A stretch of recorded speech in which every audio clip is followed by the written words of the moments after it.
ये कहानी है भविष्य की। सन 2065 में जब इंसानों को अपने आकाशगंगा में जीने लायक ग्रह मिल चुके थे, वो और जानने की कोशिश कर रहे थे। सब अच्छा जा रहा था, मगर फिर शक्तिशाली देशों के बीच परमाणु युद्ध शुरू हुआ। 60 मिनट की जंग ने दुनिया को पूरी तरह से तबाह कर दिया। कुछ इंसान पृथ्वी से जिंदा बच निकले।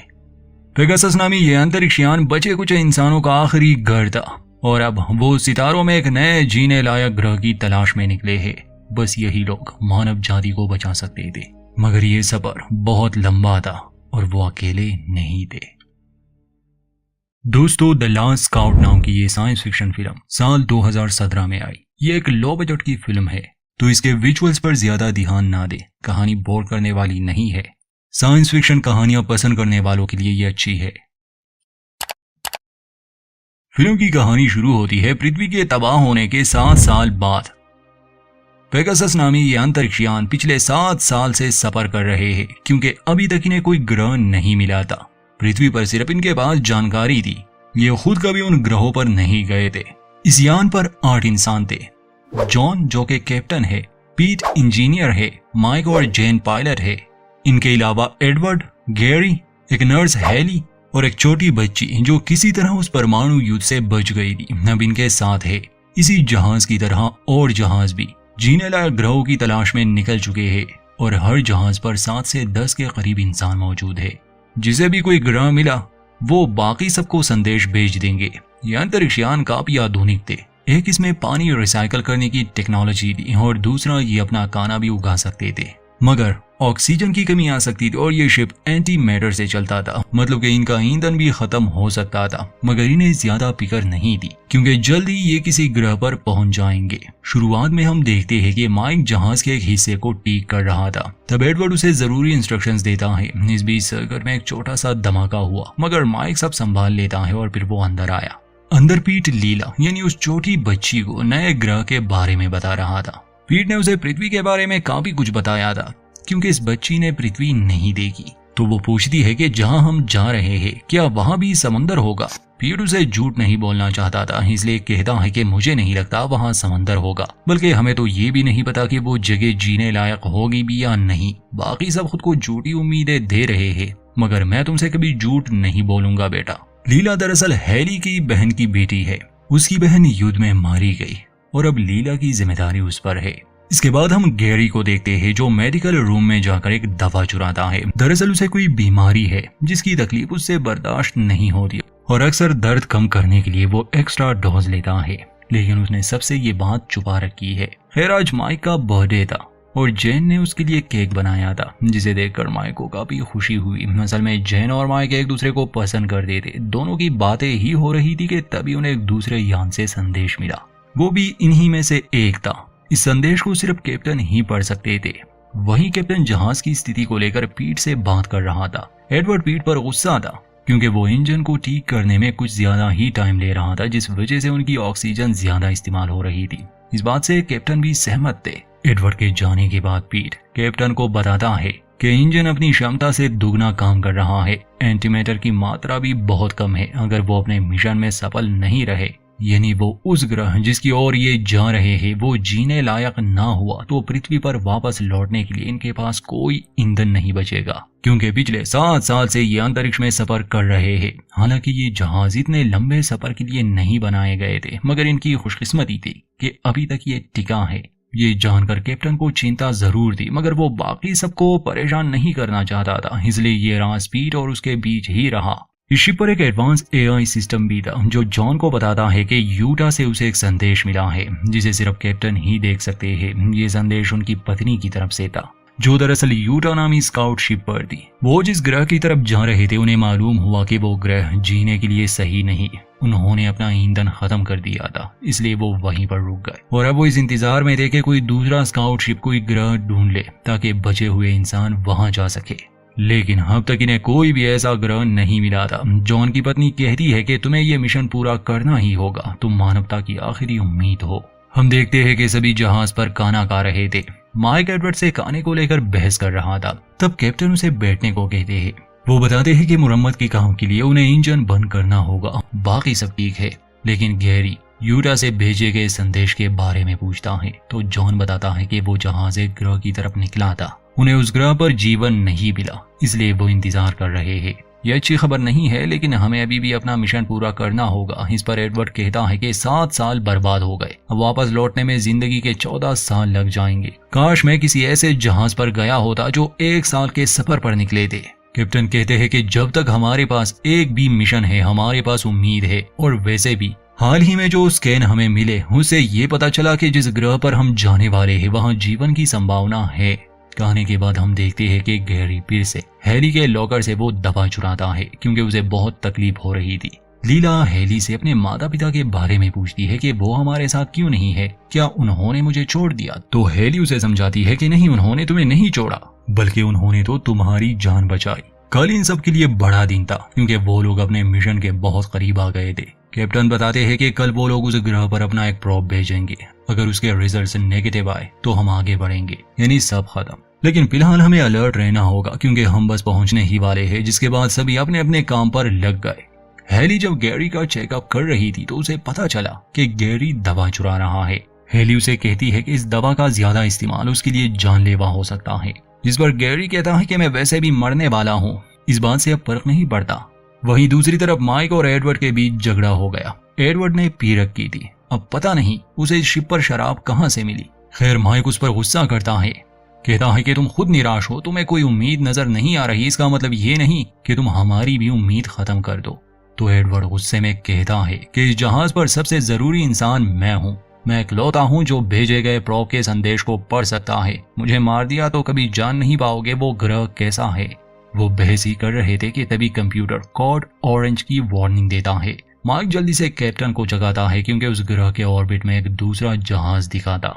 जब ये लोग उसे स्कैन करते हैं पता चलता है कि ये उनके जहाजों में से नहीं बल्कि ये एक चाइनीज जहाज है। पृथ्वी पर जब युद्ध हुए तो वो इन 2 बड़े देशों के बीच थे, इसलिए ये इनके दुश्मन भी थे।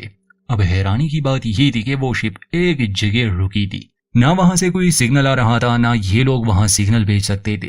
माइक कहता है कि ये लोग रुके क्यों है, तो एडवर्ड कहता है कि हो सकता है इन्होंने भी एक प्रोब भेजा हो जिसकी खबर अच्छी ना हो, या हो सकता है वो मर गए हो। कैप्टन कहता है कि जब तक कोई जानकारी नहीं मिलती हमें ये सब नहीं सोचना चाहिए। कैप्टन बाकी सबको इस बारे में बताते हैं। गैरी उस जहाज पर जाने के बिल्कुल खिलाफ था। वो कहता है कि हम उन चाइनीज पर भरोसा नहीं कर सकते, हो सकता है ये उनकी चाल हो और वो हम पर हमला कर दे। लेकिन बाकी सबका मानना था कि हो सकता है उन्हें वहां कुछ जरूरी सामान मिल जाए। इस बात को लेकर सब में बहस हो गई। तो जॉन कहता है कि हम वापस घर नहीं जा सकते क्योंकि हमारे पास इतना एंटीमैटर नहीं बचा, इसलिए हमें उस जहाज पर जाना ही होगा ताकि हम उससे एंटीमैटर ला सके। ये बात सुनकर सभी परेशान हो गए, लेकिन दूसरा रास्ता ना होने की वजह से उन्हें यह कदम उठाना ही पड़ा। 1 घंटे में वो लोग इस जहाज के करीब पहुंच गए। माइक, पीट और जॉन अपने सूट्स पहनकर उस जहाज के अंदर चले गए, लेकिन उन्हें वहां कोई दिखा नहीं। जहाज की हालत भी बहुत खराब थी, जैसे उन पर किसी ने हमला किया हो। वो लोग हैरान थे कि कम से कम लाशें तो होनी चाहिए थी। जॉन और माइक जहाज का डेटा देखने जाते हैं, जबकि पीट जनरेटर देखने चला गया। सिस्टम के लॉक चाइनीज भाषा में थे और चाइनीज कैप्टन का एक संदेश भी था, इसलिए जॉन उसे अपने शिप पर भेजने के लिए कहता है क्योंकि हैली चाइनीज भाषा जानती थी। जल्द ही इन्हें अंदाजा हो गया कि ये यहाँ अकेले नहीं है। पीट जब जनरेटर देख रहा था तो उसे किसी की आहट महसूस हुई। वो भागकर जॉन और माइक के पास आया, जिसके बाद वो तीनों सावधान हो गए। लेकिन उन्हें मिला एक बच्चा जिसका नाम जय है। उस बच्चे की हालत ठीक नहीं थी, उन्हें देखते ही वो बेहोश हो गया, इसलिए वो लोग उसे पेगासस में लाने का फैसला करते हैं। लेकिन एयरलॉक दूसरी तरफ से बंद था। दरअसल उसे एडवर्ड ने लॉक किया था। वो कहता है कि मैं नहीं चाहता उस जहाज पर जो हुआ वो यहाँ भी हो, इसलिए आप सबको वहीं रुकना होगा जब तक पता ना चल जाए कि असल में हुआ क्या था। कैप्टन गुस्से में उसे दरवाजा खोलने को कहते हैं। एडवर्ड कहता है कि आपके यहाँ ना होने पर इस जहाज का कैप्टन मैं हूँ, इसलिए मैं आपका आदेश नहीं मान सकता। आप लोगों की वजह से मिशन खतरे में पड़ गया।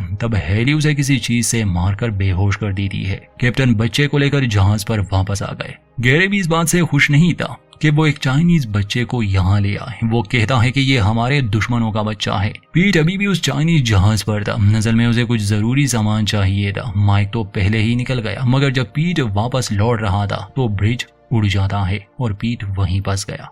पेगासस यान भी बेकाबू हो गया। वो काफी दूर निकल गए। कोई एस्केप पॉड नहीं था, इसलिए पीट वहीं रह जाता है।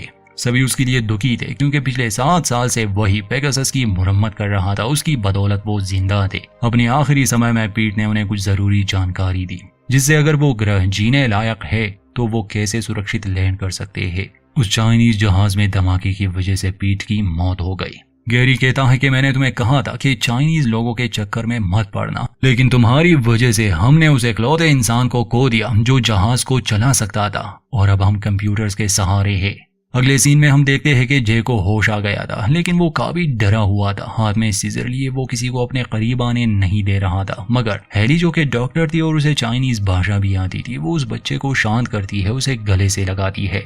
कैप्टन हेली से कहते हैं कि इससे पता करो कि उस जहाज पर क्या हुआ था, साथ ही एडवर्ड पर नजर रखना। इस बीच लीला और जे की दोस्ती हो गई। जॉन के पूछने पर हेली बताती है कि मेरी चाइनीज ज्यादा अच्छी नहीं, मैंने एआई का भी इस्तेमाल किया, लेकिन जे ने ज्यादा कुछ नहीं बताया। उस जहाज पर जरूर कुछ बहुत बुरा हुआ होगा, लेकिन वो बताना नहीं चाहता। कैप्टन कहते हैं कि स्केपपोर्ट 6 महीने पहले ही लॉन्च हो गया था और तब से ये बच्चा जहाज पर अकेला था। लेकिन हैरानी की बात यह है कि पोर्ट के लॉन्च होने के बाद एयरलॉक को 6 बार खोला गया, लेकिन जहाज से कोई बाहर नहीं गया। हेली कहती है कि शायद जे ने आत्महत्या करने की कोशिश की, पर वो कर नहीं पाया।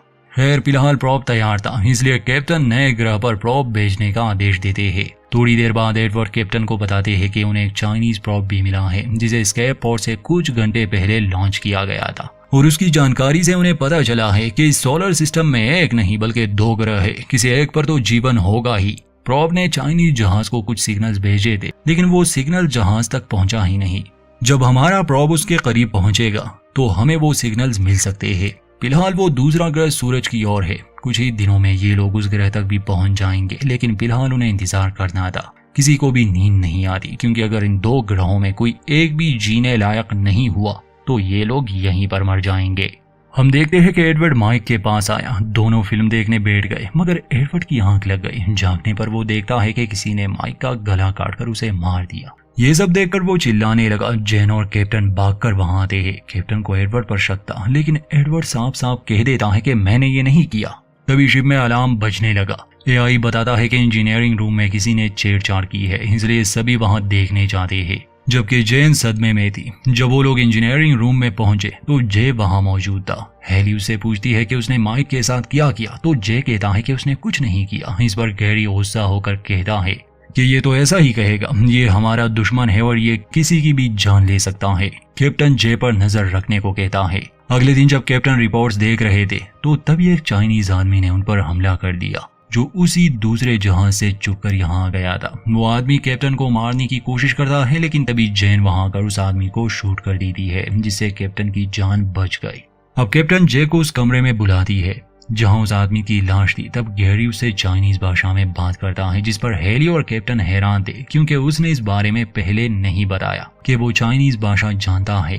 खैर गैरी बताता है कि जे का कहना है कि इसी व्यक्ति ने जहाज पर सभी लोगों को मारा था एक एक करके, और फिर उन्हें एयरलॉक से बाहर फेंक दिया। यही वजह है कि एयरलॉक 6 बार खोला गया था। कैप्टन जे को बांधने का ऑर्डर देते हैं।